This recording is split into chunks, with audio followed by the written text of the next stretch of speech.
HMPV व्हायरसबद्दल ना 2 interesting गोष्टी सांगायच्या राहूनच गेल्या. मुख्य गोष्टी मी हिंदी व्हिडिओमध्ये बोललोय की 60 वर्षापासून हा व्हायरस आहे, 25 वर्षापासून याचं नाव पण माहिती आहे, काही सिरियस नाही आहे. खूप वय ज्यांचं कमी आहे किंवा खूप जास्ती आहे त्यांच्यामध्ये कधी कधी प्रॉब्लेम करतो, ब्रॉन्कायटिस, न्यूमोनिया वगैरे हॉस्पिटलमध्ये पाठवू शकतो. याची काही व्हॅक्सिन नाही, याची काही ट्रीटमेंट नाही, सगळं सिम्प्टोमॅटिक आणि सपोर्टिव्ह आहे. हा जगाला ऑलरेडी माहिती आहे. त्याच्यामुळे सिरियस डिसीजच्या अगेन्स्ट हर्ड इम्युनिटी ऑलरेडी आहे. पॅन्डेमिक लेवलपर्यंत पोहोचणार नाही. भारताला घाबरायचं काही कारण नाही. हे सगळं मी मोडक्या तोडक्या हिंदीमध्ये त्या व्हिडिओमध्ये सांगितले. माझं हिंदी जबरदस्त आहे हो, पण मी मराठी आहे, लोकांना कळायला पाहिजे ना, म्हणून मी मोडकं तोडकं बोलतो. तर 2 इंटरेस्टिंग गोष्टी कुठल्या राहिल्या.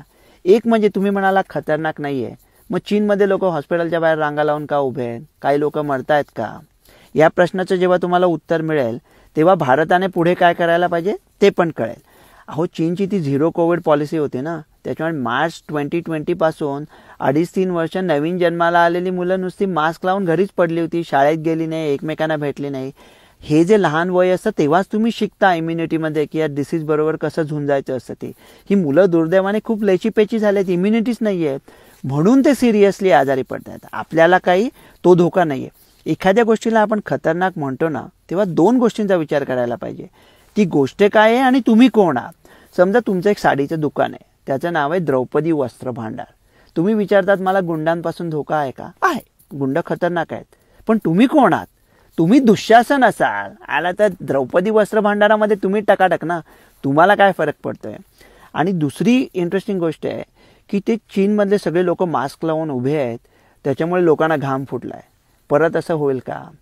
समजा तुम्ही डोंबिवली स्टेशनचा एक फोटो काढला, तुफान गर्दी, आणि चायनातले लोक विचार करतात की डोंबिवलीमध्ये त्या दिवशी गर्दी का होती, काय झालं असेल त्या दिवशी.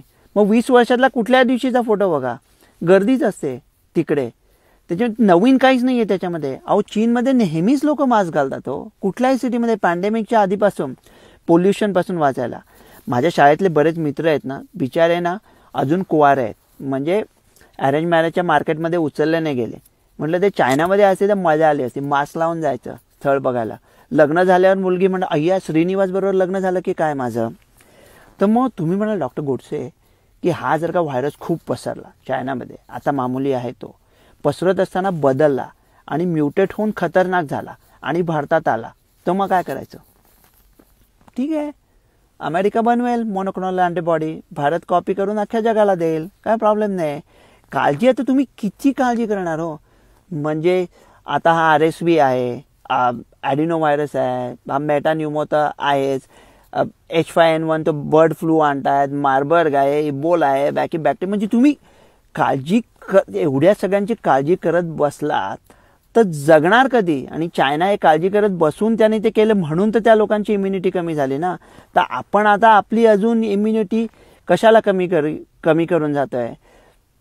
ते म्हणा ना की हिचकियाँ रात भर आती रही, तूने फिर याद किया हो जैसे, जिंदगी कट रही है दानिश एक बेजुर्म सजा हो जैसे.